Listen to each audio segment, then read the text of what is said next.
Amém. Mais uma vez nós estamos aqui na casa de Deus, mais precisamente no estúdio da Igreja Evangélica da Paz, e quero sempre lembrar aos irmãos que tudo que sai da minha boca é de minha inteira responsabilidade. E eu gostaria que os irmãos acompanhassem o Evangelho de João, abrissem no Evangelho de João, capítulo 4, do primeiro versículo até o versículo de número 15, uma passagem bastante conhecida que fala da mulher de Samaria. João 4, versículo 1. E quando o Senhor entendeu que os fariseus tinham ouvido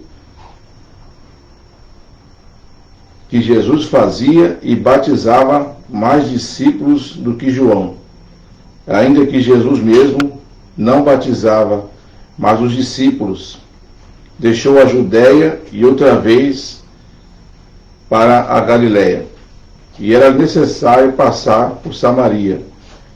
Foi, pois, a uma cidade de Samaria chamada Sicar, junto da herdade que Jacó tinha dado a seu filho José. E estava ali a fonte de Jacó. Jesus, pois, cansado do caminho, assentou-se assim junto da fonte, e era isto quase a hora sexta. Veio uma mulher de Samaria tirar água. Disse-lhe Jesus: dá-me de beber, porque os seus discípulos tinham ido à cidade comprar comida. Disse-lhe, pois, a mulher samaritana: como sendo tu judeu, me pedes de beber a mim, que sou mulher samaritana? Porque os judeus não se comunicam com os samaritanos.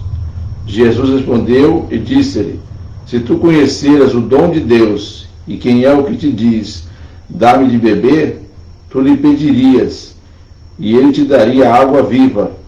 Disse-lhe a mulher: Senhor, tu não tens com que atirar, e o poço é fundo. Onde, pois, tens a água viva?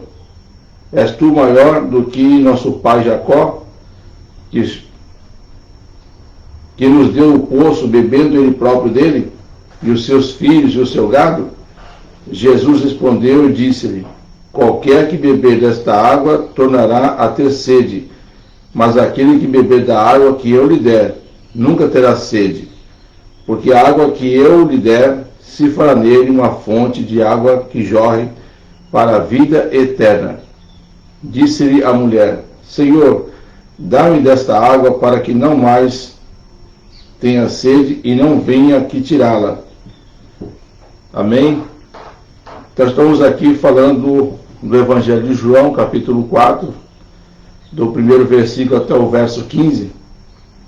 E eu gostaria de perguntar aos irmãos: quantas vezes, durante a leitura da Bíblia, nós nos deparamos com situações em que lemos a palavra e uma dessas passagens nós não compreendemos e continuamos a nossa leitura? E essas passagens, elas precisam ser conhecidas, estudadas, para que quando você for estudar a palavra de Deus, for pregar a palavra de Deus, às vezes alguém pode fazer uma pergunta para você a respeito de alguma passagem dessa leitura que você acaba de ler num púlpito, por exemplo, na hora de pregar a palavra. E pessoas que apenas leem a Bíblia sem consultar, sem pesquisar, sem estudar, ela vai ler a Bíblia toda em pouco tempo, que seja 6 meses, 1 ano, não sei, vai ler a Bíblia toda. Mas o principal aqui, quando você lê a Bíblia, às vezes você tem que fazer uma parada, dependendo do for, e anotar as passagens que você não compreende. Porque você pode até dizer para o pastor da sua igreja: eu já li a Bíblia inteira. Mas isso não quer dizer que você compreendeu a Bíblia inteira. Ler a Bíblia, como eu já disse, é simples, mas muitas passagens vão passar desapercebidas quando apenas lemos e não compreendemos. Então é necessário fazer uma anotação nas passagens que você não compreendeu. Algumas dessas passagens, como essa, por exemplo, que nós lemos aqui, tem o versículo de número 9, que diz assim: disse-lhe, pois, a mulher samaritana: como sendo tu judeu, me pede beber a mim, que sou mulher samaritana? Aí vem aqui, entre parênteses, porque os judeus não se comunicam com os samaritanos. A partir desse verso, se você não fizer uma pesquisa simples, você vai passar desapercebido e vai entrar em outras passagens e vai ter um entendimento que não é completo. Essa passagem aqui, como muitas outras na Bíblia, tem seu aspecto histórico, aspecto geográfico, político, econômico, religioso. E quando você se depara com uma passagem como essa, é necessário você dar uma paradinha e dar uma estudada a respeito do que quer dizer, por que os judeus não se comunicam com os samaritanos. Porque os judeus e os samaritanos são judeus, ambos são judeus. A diferença é que eles não se comunicam porque existe uma rixa entre os dois povos. Existe um desentendimento entre dois tipos de pessoas. O samaritano é um judeu, mas é um judeu contaminado. É um judeu misturado. Não é um judeu legítimo. Essa história começa lá na história dos reis de Israel, onde você deve se lembrar que ali o povo de Deus, que era dirigido muitas vezes por juízes, que julgavam as causas de todos, conheciam que as outras nações tinham reis e por algum motivo pediram que eles fossem governados por reis humanos. Mas até aquele momento eles eram dirigidos por Deus mesmo. Eles preferiram perder a governança do Deus vivo para ter uma governança de homens. E nós sabemos que quando o homem governa, quando o homem põe a sua mão para governar, muitas das vezes a sua governança não será de acordo com a vontade de Deus. E o povo irá acabar obedecendo, acatando tudo que for passado pelo rei. Nós tivemos ali o primeiro rei, Saul, escolhido por Deus, ungido por Deus. Depois veio Davi, também foi ungido por Deus. E ali, depois da terceira vez, veio Salomão, filho de Davi. E na sequência, o povo, depois que Salomão veio a morrer, Salomão veio a falecer, as 12 tribos de Israel foram divididas em duas partes. Foram divididas no Reino do Norte e Reino do Sul. O Reino do Norte com as suas 10 tribos e o Reino do Sul com as suas duas tribos. O Reino do Norte governado por Jeroboão e o Reino do Sul governado por Roboão, filho de Davi, filho de Salomão. E ali nós vemos que os homens estavam governando. E se você for analisar ali a história dos reis, principalmente ali no segundo livro de Reis, e também no primeiro, você vai ver muita coisa semelhante. Você vai ler ali, o rei tal fez o que parecia mal aos olhos do Senhor. E outras vezes você vai ver ali escrito, o rei tal fez o que era reto aos olhos do Senhor. Então, esses reis que fizeram mal aos olhos do Senhor foram os reis que governaram tanto o Reino do Norte como o Reino do Sul. Ali no Reino do Norte a capital era Samaria e no Reino do Sul Jerusalém. E nesse tempo os profetas profetizaram a respeito de Israel, da relação à desobediência. E o Reino do Norte foi alertado, mas os reis faziam tantas coisas que desagradavam a Deus, tanta desobediência, que veio o juízo. Mas esse juízo foi antecipado, assim, eu falo assim, profetizado, né, a respeito do que aconteceria. Ou seja, Deus sempre nos alerta a respeito de coisas que podem acontecer em nossas vidas através da sua palavra. Algumas das vezes você pode não perceber, porque você não está focado no que o homem de Deus está pregando no púlpito. E ali, o reino de Israel, depois de ter desobedecido muitas e muitas vezes, o juízo veio. Qual foi o juízo que Deus colocou sobre o Reino do Norte? A Síria tomou conta do Reino do Norte e levou muitas pessoas cativas para algumas cidades da região da Babilônia. Ali tem na Babilônia tem a cidade de Cuta, Ramate e Sefarvaim. Essas cidades onde os judeus daquele tempo foram levados. Mas ficou um povo remanescente. Não foram todos os judeus do Reino do Norte que foram para aquela região da Síria, que foram deportados. Ainda ficaram outros judeus. E a Síria tomou a decisão de colocar esses povos dessas outras cidades dentro do Reino do Norte. Eram pessoas que tinham seus costumes, tinham suas vidas, tinham sua forma de negociar, tinha a sua religião, e isso foi contaminando o povo judeu do Reino do Norte. Ali as mulheres e homens do Reino do Norte, judeus, se casaram com mulheres ímpias. E a palavra de Deus nos ensina que nós não devemos nos colocar em um jugo desigual. E não foi por falta de conhecimento da palavra. Todos eles, quando começaram a ser deportados, foi tudo debaixo da orientação de Deus, desobedecida. Uma orientação que foi desobedecida pelos judeus.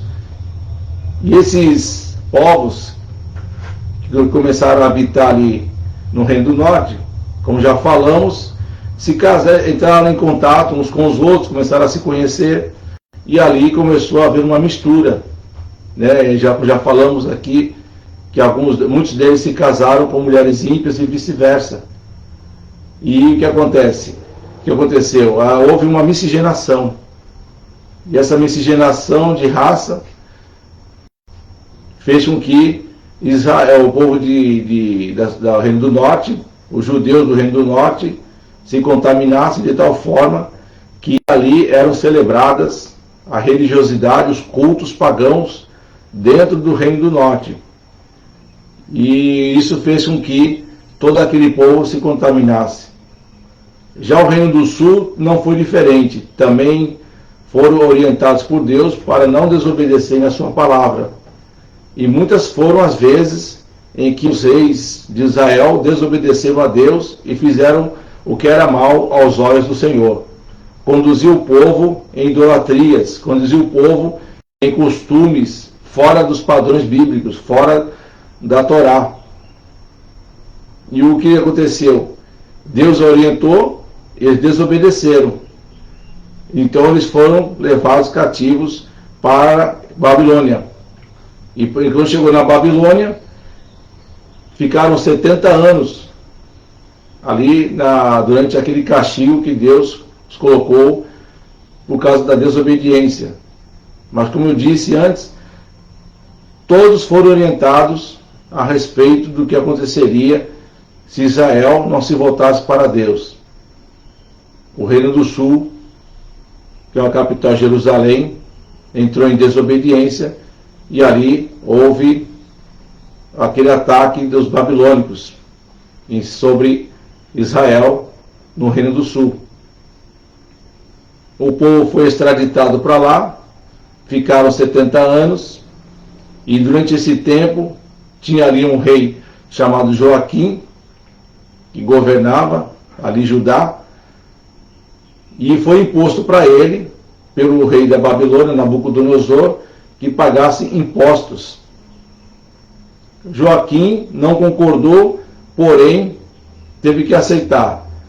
Passaram-se uns tempos, o rei Joaquim, não aceitando essa condição, devido ao pagamento de um imposto muito alto, em que o povo do Reino do Sul estava passando por dificuldades, estava passando por necessidades, e decidiu se revoltar contra Nabucodonosor. Então Nabucodonosor sabendo que o rei dali do Reino do Sul tinha tomado uma decisão de não obedecer, de não pagar mais os impostos, então Nabucodonosor tomou a decisão de invadir novamente ali o Reino do Sul e levou cativo muitos homens e mulheres ali. Depois ele pegou e ele mesmo colocou um outro rei no lugar de Joaquim. Esse rei chamava-se Zedequias, que era, se eu não me engano, seu tio. Ele tomou essa decisão, colocou uma pessoa no lugar de Joaquim. Joaquim, a princípio, Zedequias, a princípio, aceitou, porém, logo em seguida, tomou a decisão de não pagar mais os impostos para a Babilônia, para Nabucodonosor e o seu reino. E depois que tomou essa decisão, Nabucodonosor invadiu novamente Jerusalém, e ali levou cativo muitos homens, muitas mulheres, houve muita matança, muitas pessoas morreram, tocaram fogo no templo que ficava em Jerusalém, onde era o templo de Deus para os judeus. Ali danificaram os seus muros e houve essa guerra. E mais uma vez os judeus perderam para a Babilônia, dessa vez com uma guerra sangrenta. É por causa disso que você vê ali, quando você examina o livro de Neemias, na parte que fala ali a respeito do retorno dos judeus, que depois teriam que consertar todas as partes dos muros de Jerusalém, das portas que pegaram fogo, da destruição do templo, dos seus muros, e Neemias restaurou tudo isso em 52 dias. Mas por isso que você conhece essa parte, porque é devido a essa saída, essa desobediência do povo judeu, onde o Nabucodonosor ali abriu guerra contra Jerusalém. Por isso que existe essa parte, esse conteúdo. Depois desse tempo, depois de 70 anos, os judeus retornaram para Jerusalém. Por que isso aconteceu? Não foi pela vontade de Nabucodonosor. Os sírios entraram em guerra contra a Babilônia, e depois disso a Babilônia caiu. Os sírios decidiram, pela vontade de Deus, que era a hora do povo de Deus retornarem para Jerusalém. Foi dali que saiu a linguagem do aramaico. Jesus, por exemplo, falava em aramaico, mas também conhecia o grego e o hebraico, e falava hebraico também. Mas voltando na nossa história, isso aconteceu, depois eles retornaram aos poucos para Jerusalém, com a direção de 3 grandes homens de Deus, onde ali a primeira leva, a segunda leva e a terceira leva foram com essas pessoas na direção. Teve uma leva que veio com Zorobabel, outra leva veio com Esdras e outra leva veio com Neemias. Cada um no seu tempo veio trazendo de volta os judeus. Muitos que foram para lá morreram, muitos que foram para lá não quiseram voltar, porque ali também eram bem tratados de certa forma e faziam negócios. Entraram inclusive na idolatria, porque muitos ali passaram a fazer comércio com ídolos e acabaram se pervertendo e ficando ali mesmo na Babilônia. E os judeus, quando voltaram, encontraram o templo de Deus totalmente saqueado, quebrado, as suas portas que foram colocadas em fogo, seus muros que foram destruídos, e precisaria fazer uma restauração. Mas a nossa conversa aqui é em relação aos judeus samaritanos, por que eles não se comunicam com os judeus e os judeus não se comunicam com os samaritanos. É justamente por causa dessa miscigenação, dessa mistura de raças que aconteceu no Reino do Norte, onde ali os judeus se contaminaram com os ímpios, de outras nações e passou a ter ali cultos idólatras. Os judeus do norte, que se contaminaram, chamados samaritanos, porque a capital era Samaria, eles queriam adorar a Deus, mas só que os judeus do Reino do Sul não permitiam que eles viessem para adorar a Deus no templo de Jerusalém. Então eles resolveram construir o templo no Monte Gerizim. E ali muitos judeus adoraram a Deus da forma deles ali, neste templo que foi levantado pelos samaritanos. E essa história continuou. Os samaritanos não queriam passar para o lado do Reino do Sul, e os judeus do Reino do Sul não queriam passar para Samaria. Então, quando alguém queria ir para a Galileia, tinha que fazer trajetos mais longos para poder chegar onde queriam chegar. Mas justamente por não querer passar por Samaria. Porque se entrasse em contato com o samaritano, eles iam se contaminar. Não poderiam tocar em nada que fosse de samaritanos. Não poderiam se cumprimentar. Não poderiam falar um com o outro. Era proibido. Essa rixa começou nessa época, depois de Salomão, quando ele veio a falecer. Quando o Israel foi dividido em dois reinos, Reino do Norte e Reino do Sul. E nos tempos de Jesus aconteceu isso. Já estava acontecendo, ainda estava acontecendo isso. Jesus, quando chega ali, conversa com uma mulher samaritana, e ali ele pede água para beber. E ali Jesus quebrou dois paradigmas. Primeiro, que Jesus, sendo judeu, não poderia ficar conversando com uma mulher. O segundo, porque tocou em seus utensílios, quando passou a tirar a água para beber, a água do poço, onde seu pai, o Jacó, no passado, tomava água dali daquele poço, seus animais. É uma história que vai bem além, né? E com isso, os dois povos continuaram sendo inimigos. Mas Jesus pregava a salvação não só para os judeus, mas também para os samaritanos. Jesus entendia que os samaritanos também mereciam uma oportunidade de salvação. Tem algumas passagens na Bíblia que mostram os atos dos samaritanos através das histórias contadas pelo Senhor Jesus Cristo. Uma delas, daqueles 10 homens que foram curados, um deles voltou para agradecer a Deus, para agradecer ao Senhor Jesus. Esse homem era samaritano, o único que voltou. Houve um outro caso em que uma pessoa foi assaltada, estava doente, estava machucada, e 3 pessoas passaram pelo local. Um deles era um sacerdote. Quando viu aquele corpo no chão, todo machucado, todo quebrado, não quis tocar naquela pessoa. Ele entendia que não poderia tocar uma pessoa que estava morta ou machucada ou doente. E passou de largo. Olhou, mas não fez absolutamente nada. Depois veio outra pessoa que passou e também não fez absolutamente nada. E quando veio esse samaritano, ele simplesmente olhou, viu, se aproximou e decidiu ajudar aquele homem que estava moribundo no chão, quase morrendo depois de ter sido espancado durante o assalto.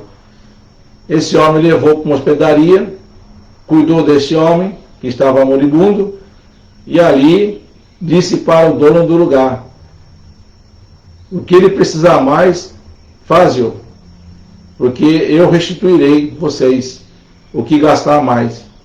Esse samaritano ajudando um judeu que estava no chão precisando de ajuda. E com tudo isso, Jesus conta essas histórias explicando que a salvação é para todos, independente da religião da pessoa, a salvação é para todos. Jesus não julgava as pessoas pelas suas religiões, mas pregava o evangelho da salvação. E dependendo da pessoa, ela aceitava ou não aceitava.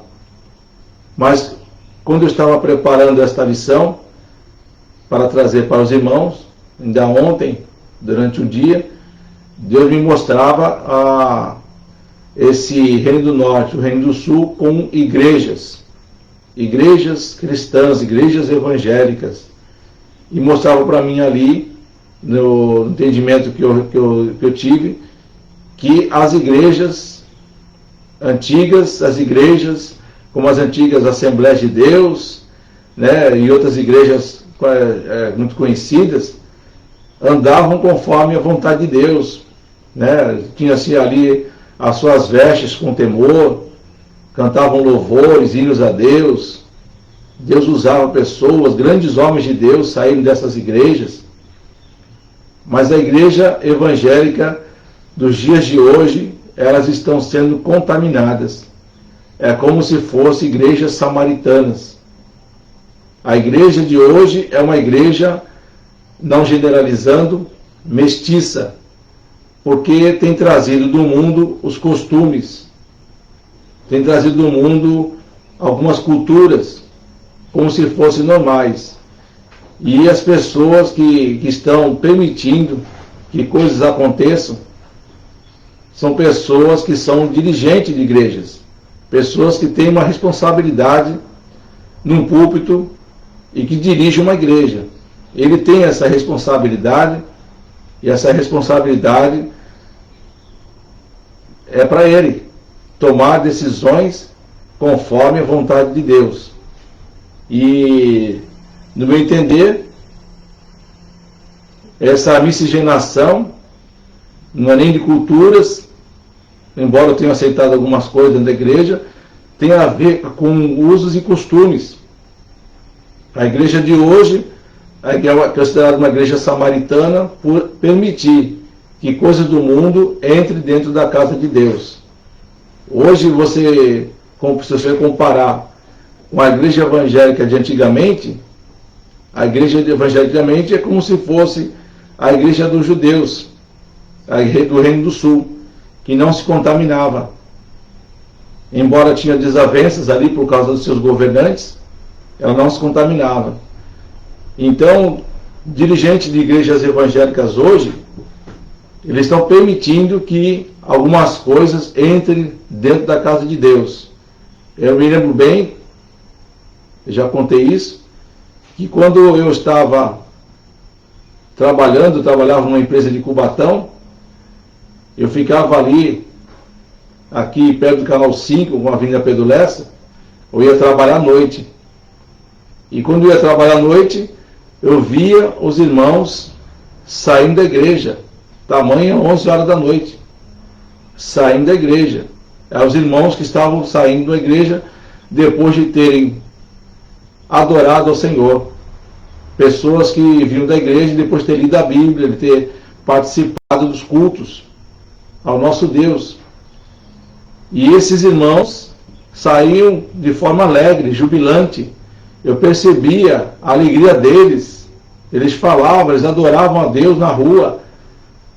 Eles sentiam uma alegria que eu não compreendia, porque eu não era crente. Eu não tinha esse conhecimento que eu tenho hoje. Eu não era cristão. Eu tinha apenas uma religião. Mas eu ficava feliz de ver aquele ato, eu ficava observando. Não comentava com ninguém. Era uma coisa particular minha mesmo. Eu ouvia os seus cânticos saírem de suas bocas. Pessoas que estavam saindo da igreja com aquele mesmo espírito de adoração, louvando e agradecendo ao Senhor na rua, dando glórias a Deus na rua, os irmãos todos felizes, conversando uns com os outros. E passou um tempo, eu estava indo trabalhar também, só que nesse momento eu estava indo no horário da manhã, passando mais ou menos umas 6 horas da manhã ali no centro de Santos, numa praça próxima à rodoviária, e tinha ali, e ainda tem a igreja Deus é Amor. Eu passava em frente, e a cena que eu via de vez em quando ali, é que os irmãos no domingo estavam saindo da igreja. Domingo de manhã, eles estavam saindo da igreja. Também isso me chamou a atenção. Como é que pode? O que eles estavam fazendo em pleno domingo de manhã cedo, saindo da igreja nesse horário? Esses irmãos estavam adorando a Deus na madrugada. Esses irmãos estavam adorando a Deus durante toda a noite, jejuando, orando, louvando, buscando a presença de Deus. E Deus agia naquele povo. Como é que pode? Enquanto nós íamos trabalhar, no domingo de manhã, você viu muitas pessoas saindo da igreja. Eram pessoas que passaram a noite em adoração, buscando a face de Deus. Mas isso é só para os irmãos entenderem que eu não tinha essa visão de crente que eu tenho hoje. Mas eu gostava de ver aquelas cenas, mesmo não sendo crente. E hoje eu vejo a igreja evangélica, não generalizando, que está sendo aos poucos contaminada como se fosse a Samaria. Não com ídolos, não com culturas, mas com costumes do mundo. Eu me lembro que quando eu não era crente, eu tinha uma visão que a maioria das pessoas tinham, que as pessoas que não eram crentes, de que nós tínhamos uma certa liberdade. E olhava para os crentes como pessoas escravas, como pessoas limitadas, pessoas que só queriam estar na igreja. Então, para nós, quando estávamos no mundo, nós enxergávamos que tínhamos liberdade. Mas depois que eu me converti, o véu se rasgou em dois. Não existia mais aquela parede de separação. Então, eu pude compreender que dentro do Evangelho, nós é que temos a verdadeira liberdade. A liberdade de adorar ao Senhor. A liberdade de buscar o Senhor, aleluia. A liberdade de louvar. Antes eu cantava músicas do mundo, hoje eu canto músicas bíblicas, que falam e lembram do nosso Senhor e Salvador Jesus Cristo. É uma alegria estarmos louvando. Eu tenho a liberdade de adorar ao Senhor na igreja, eu tenho a liberdade de adorar o Senhor na minha casa, eu adoro o Senhor na rua, coloco meu fone de ouvido, começo a ouvir louvores ou pregações e sinto a presença de Deus em qualquer lugar onde estou. Eu tenho essa liberdade. E ali eu pude compreender que quem está no mundo é que realmente é escravo do pecado, é escravo do inimigo das nossas almas. E muitos têm perdido suas vidas, perdido a oportunidade de salvação, porque não aceitaram ao Senhor e Salvador Jesus Cristo como seu único e suficiente Salvador. Não aceitaram, não quiseram Jesus. E eu dou glória a Deus porque um dia eu levantei as minhas mãos e aceitei. Glória a Deus por esse dia. Aleluia. Mas com o tempo, pudemos perceber que os costumes do mundo começaram a entrar dentro das igrejas. Por exemplo, isso é coisa minha, pessoal. Eu não jogo para ninguém essa responsabilidade desse pensamento que eu tenho. Eu, por exemplo, Ricardo, não acho correto, por exemplo, que alguém venha na igreja e depois de conhecer a palavra de Deus, viva uma vida parecida com uma vida mundana. Hoje nós vemos por aí pessoas que tocam, que cantam dentro das igrejas, usando aqueles brincos nas orelhas, tiara nos cabelos, toca de bermuda. É uma coisa minha, é uma coisa pessoal minha. Eu não jogo para ninguém essa responsabilidade. Eu enxergo essa forma de culto uma forma que não agrada a Deus. É a forma com que eu penso. Não falo por ninguém, apenas por mim mesmo. Eu não vejo isso como uma adoração de uma forma que agrade a Deus. Embora quem esteja ali, tocando ou cantando, possa estar sentindo a presença de Deus. Também não posso fazer julgamento interno de ninguém, sobre a vida espiritual de ninguém, porque só quem conhece essa pessoa é o Espírito Santo, eu não conheço. Mas olhando de frente, olhando assim a grosso modo, você vê homens e mulheres de Deus agindo como se estivesse tocando e cantando para o mundo.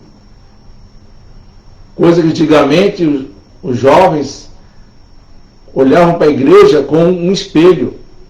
As pessoas que tinham esses costumes de cantar, de tocar, de andar de qualquer forma, eram pessoas que não eram crentes. Eu vi isso, porque eu também não era crente, eu vi isso. Eu vivi isso também. Mas a partir do momento que nós entregamos nossas vidas para o Senhor Jesus, recebemos o Espírito Santo que nos ensina que temos que ter o temor na casa de Deus. Eu posso usar uma bermuda na rua? Posso, sim. Eu posso usar uma camiseta? Posso. Mas na casa de Deus, eu entendo que tem que ter um certo temor. A Bíblia nos ensina que devemos adorar a Deus com temor e tremor. Ou seja, um profundo respeito às coisas que são santas, às coisas que são de Deus. Sempre digo que eu não julgo ninguém. Eu apenas passo para os irmãos a minha forma de pensar. E hoje você vê pessoas cantando, tocando, de qualquer forma, nas suas vestimentas, de chinelos. Durante um culto a Deus, eu entendo que tem que ter santidade, que tem que ter adoração por completo. Até as nossas vestes precisamos usar de uma forma respeitosa na casa de Deus. Que nós estamos, não é num clube social, nós não estamos na rua, nós não estamos nem no show gospel, como muitos chamam por aí, onde cada um vai do jeito que quer para assistir e ouvir aquele irmão cantar e tocar. Mas é lá fora. Agora, dentro da casa de Deus, eu entendo, do meu ponto de vista, que a igreja evangélica dos dias de hoje está se contaminando, está permitindo coisas que tem lá fora. Se nós somos o espelho da casa de Deus, nós somos o espelho para aquelas pessoas que estão fora da igreja, por que temos que nos parecer com eles? Nós já viemos de lá. Conhecemos a iniquidade, conhecemos o pecado, conhecemos a forma com que as pessoas agem, mas lá fora no mundo é normal, porque eles não têm o temor a Deus como nós temos. E não é só as pessoas que cantam, que tocam, as pessoas crentes, convertidas, que assistem que participam dos cultos, que congregam de qualquer forma dentro de uma igreja. Até mesmo na hora de ofertar, você vê irmãos que na hora de colocar uma notinha de papel ali nas salvas, amassa bem a nota e depois joga dentro da salva. Ao invés de pegar e dar uma dobradinha e colocar dentro dela, simplesmente amassa a nota e joga dentro da salva. A forma de cultuar da igreja evangélica dos dias de hoje, do meu ponto de vista, não está em conformidade com a Bíblia. Porque a Bíblia não mudou, Deus não mudou, a sua vontade não vai mudar. O que Deus exige de nós dentro da sua casa é um profundo temor e tremor, um respeito como nunca antes visto. O temor a Deus é o princípio da sabedoria, já diz a palavra de Deus. Então, se eu vou para a igreja, eu tenho que me comportar como alguém que vai num lugar santo. Certa vez Moisés, quando não conhecia a Deus, foi ao monte para ver o porquê daquela sarça se queimando, mas a sarça não se consumia. E ele chegou para ver de perto o que estava acontecendo. Quando ele chegou próximo, Deus falou com ele: tira as sandálias do teu pé, porque o lugar onde tu estás é santo. Aleluia. Eu entendo que essa passagem serve para os dias de hoje. Nós devemos ter um profundo respeito, um profundo temor e tremor a Deus, das nossas vestes dentro da casa de Deus. Deus não mudou. Embora estejamos vivendo tempos modernos, a santidade na casa de Deus, a forma de andar na casa de Deus, não mudou para Deus. Existe um profundo temor, um respeito pela casa de Deus, porque onde nós estamos é lugar santo. Esse lugar aqui não é outra casa, senão a casa de oração. É o local onde vamos pregar a palavra, vamos ouvir a palavra, vamos louvar ao Senhor com santidade de coração. Talvez você me diga, e essas pessoas, esses irmãos que vão para a casa de Deus, vão de bermuda, de chinelinho, adorar a Deus dessa forma, vão cantar, vão tocar dessa forma, eles não adoram a Deus? Claro que adoram a Deus. Seria errado dizer que não adoram. Não estou julgando o adorar a Deus. E nem estou julgando ninguém. Mas estou apenas colocando o meu ponto de vista, que já que você vai adorar ao Senhor, que seja de corpo inteiro. Não só com a mente, não só com o coração, mas as suas vestes sejam apropriadas para o momento de culto. Claro que cada um faz o que quer da sua vida. Ninguém pode julgar ninguém por nada. E eu não tenho esse direito. E não vou julgar ninguém. Porque às vezes tem irmãos nossos que vão de calça comprida, vão todo a rigor, mas seus corações não estão firmes com Deus. Então você não pode dizer que uma pessoa adora a Deus só porque ela está bem vestida, que ela está bem arrumada, que ela está bem trajada, que ela tem um temor a Deus no local de adoração. Isso não quer dizer que esse irmão está em conformidade com o Senhor no seu coração. Não é as vestes que vai mostrar para Deus que você está adorando ou não a Deus.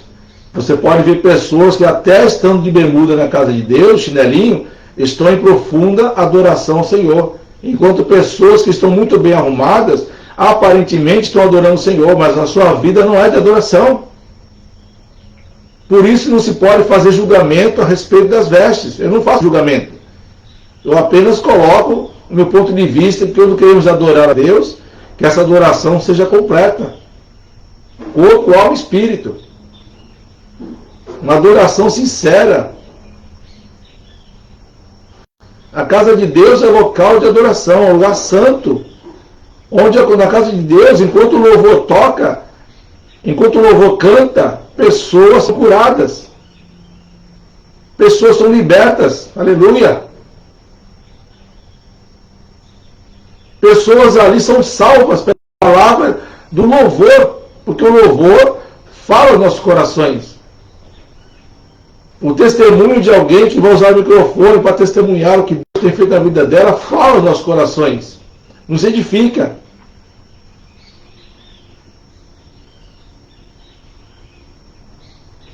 O pastor, quando está pregando a palavra de Deus, é a palavra de Deus que ele está pregando, não é a dele. Nos edifica também. E ali faz um apelo de salvação, um apelo de conversão. E a pessoa que está ali ouvindo a palavra de Deus, ela já recebeu um conteúdo desde o começo.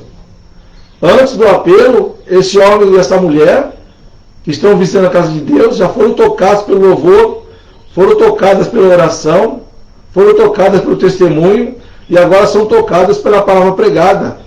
O homem de Deus ou a mulher de Deus que está pregando ali, está sendo usado pelo poder do Espírito Santo. E quem está dentro do salão de culto está ouvindo a palavra de Deus. Só que nós temos percebido que dentro da igreja de Deus não tem havido mais esse temor nas vestimentas. Eu não tenho visto mais aquele temor de corpo, onde nós necessitamos de temer a Deus, de corpo, alma e espírito. Como eu disse, não faço julgamentos. Como eu disse, não é a roupa que vai mostrar que você está em profunda adoração a Deus. Mas entendo que esses costumes do mundo não podem entrar na casa de Deus e achar que é normal, porque não é. Temos a necessidade de estar à frente de um trabalho e temos a obrigação de orientar os nossos membros na casa de Deus a respeito de como devemos nos portar. A igreja de hoje parece uma igreja de Samaria. Não idolatra, mas se comporta de forma contaminada. E muitos estão achando que isso é normal. Mas vai chegar o dia que o Senhor Jesus voltará para buscar a sua igreja. Ele sim é o julgador. Ele vai fazer esse julgamento. Quando nós falamos coisas como essas, de certa forma, meio que arrumamos inimizade dentro da própria igreja. Talvez tenham pessoas que estejam me ouvindo e estejam me julgando de forma negativa.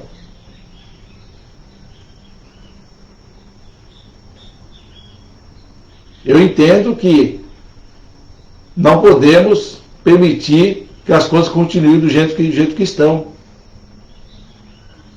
Existem igrejas que foram fechadas na Inglaterra, por exemplo, em outros países, Austrália, Estados Unidos, outros lugares, foram fechadas. E essas igrejas hoje se transformaram em bares, se transformaram em lugar de eventos. Por que será que aconteceu isso? Será que ninguém enxerga o porquê que está acontecendo isso nas igrejas evangélicas? Pode ser por perseguição, ou pode ser pela desobediência. São muitos os fatores que levam uma igreja a ser fechada, quando ela não é dirigida 100% pelo Senhor Jesus Cristo. A verdadeira igreja, ela é dirigida pelo Senhor Jesus. Quando o dirigente da igreja, quando aquele que é responsável pela igreja, ele não permite que as coisas desse mundo entrem na igreja. A partir do momento que ele permitiu, é muito difícil tirar. E sempre vai haver conflitos entre os crentes antigos com os crentes mais novos. Os mais velhos serão chamados de crentes chatos, crentes que não lê Bíblia, crentes que não sabem o que está falando, as coisas não são bem assim, tudo mudou. Mas a palavra de Deus não muda. Eu posso mudar, mas a palavra do meu Deus não vai mudar. O temor ao Senhor é o princípio da sabedoria, diz a palavra, já falamos aqui. Temos que ter muito cuidado com os cultos que estamos oferecendo a Deus dentro da sua casa. Temos que ter o temor a Deus em todo lugar. Mas dentro da casa de Deus, é primordial que tenhamos todo o nosso ser em adoração. É necessário que tenhamos temor a Deus também com as nossas vestes. Precisamos ter momentos de adoração ao Senhor, de todo o coração, para que o Senhor receba a minha oração, para que o Senhor me ouça nas minhas orações, na minha casa. O temor a Deus é necessário, mas os dirigentes das igrejas precisam tomar cuidado, porque muitos estão permitindo usos e costumes de fora para dentro da casa de Deus. Dirigentes novos não têm a visão de um dirigente antigo.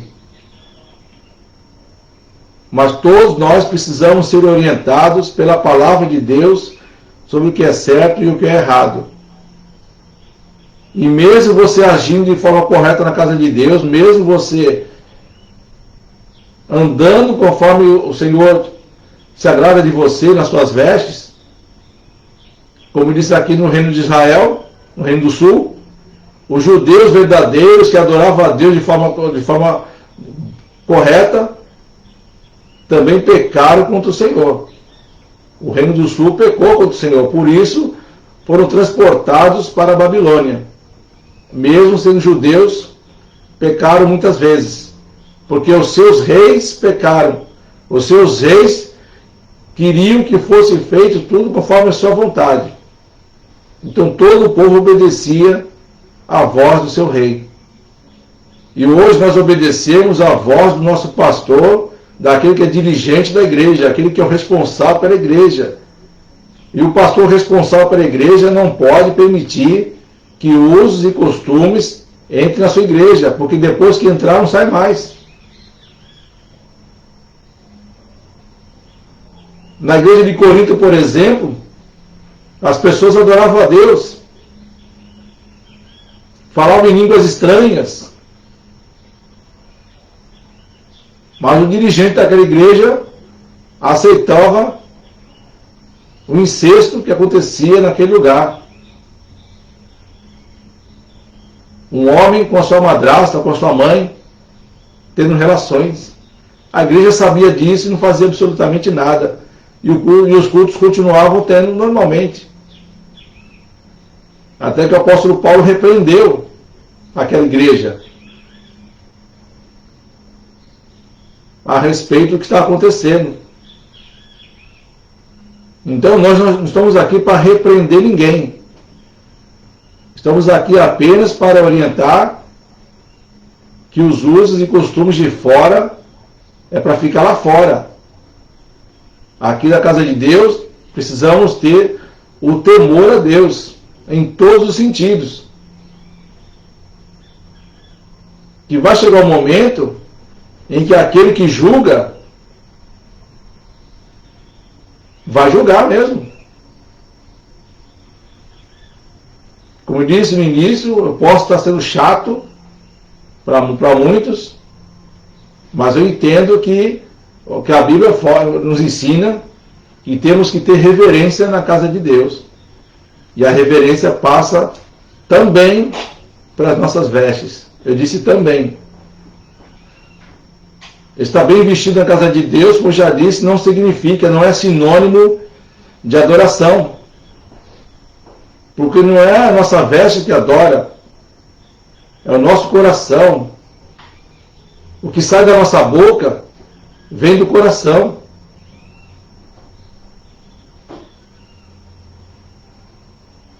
Agora, o ideal seria que o crente tenha o temor a Deus de corpo, alma e espírito.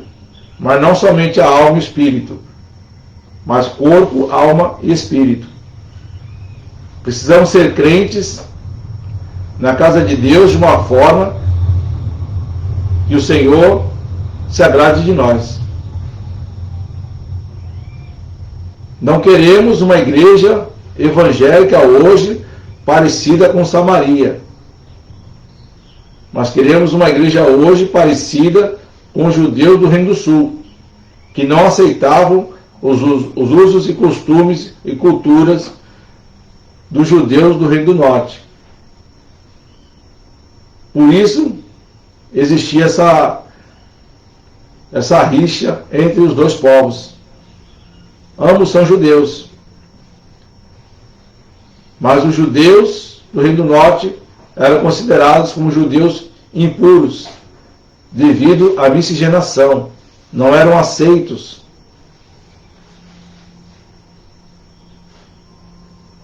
Talvez você esteja me ouvindo,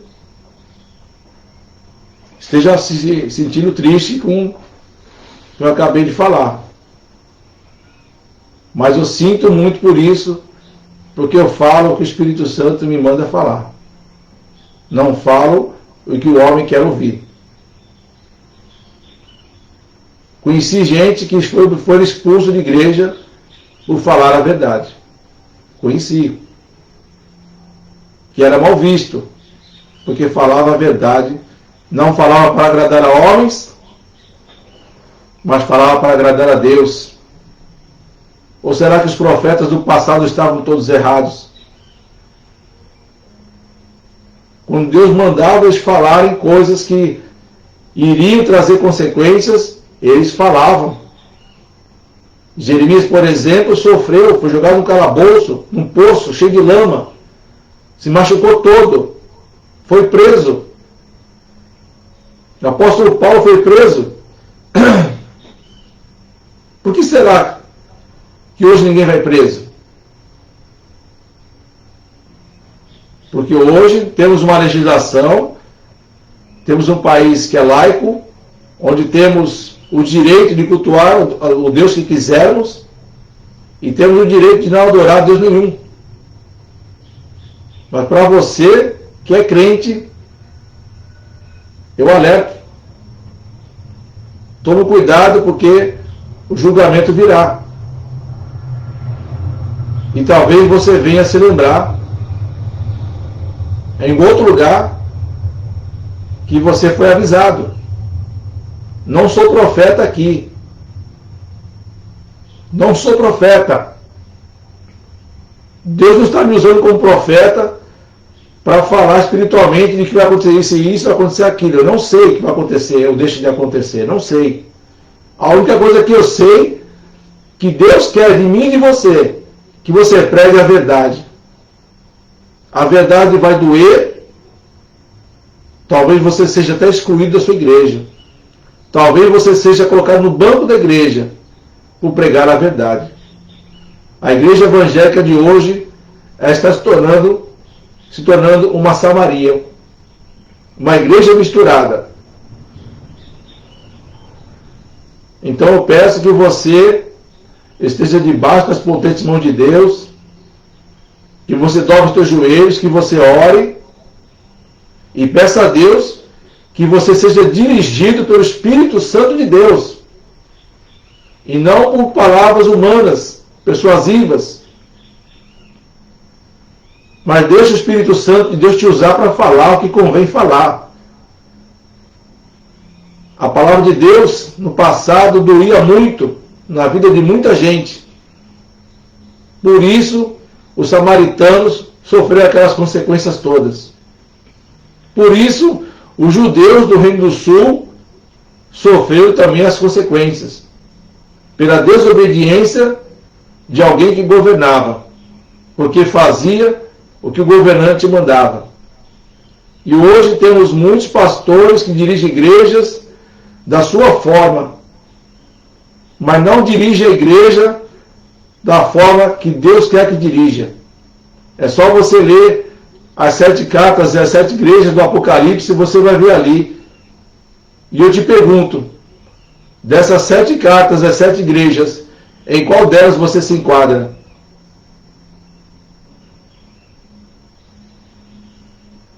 Temos que ter a noção de que temos que andar conforme a vontade de Deus. Nós pecamos, nós somos errantes muitas vezes, como os judeus do passado também eram. Mesmo no Reino do Sul, que eram judeus legítimos, também pecaram. Por isso pagaram o preço. E nós somos cristãos de igrejas evangélicas, estamos sendo orientados e preparados pelo Senhor para nos preocuparmos com os cultos dentro da casa de Deus. Veja bem como você está conduzindo a sua igreja. Que você não seja como um daqueles reis que orientava e fazia mal aos olhos do Senhor, e todo o povo seguia aquele rei. Temos que ser como aqueles crentes que examinavam as Escrituras.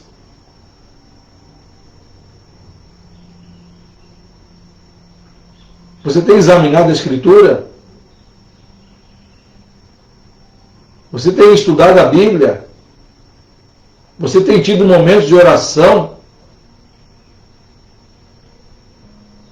A Bíblia fala que nós temos que vigiar e orar. Vigiar primeiro, orar depois, para que a gente não venha cair em tentação. A carne é fraca, mas o espírito está pronto.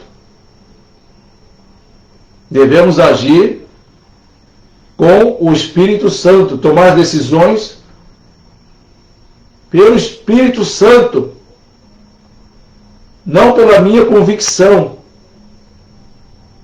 Eu não tenho que agradar A ou B na casa de Deus. Eu tenho que agradar aquele que morreu por mim na cruz do Calvário. Aquele que derramou seu sangue pela minha vida. Aquele que ressuscitou dos mortos ao terceiro dia.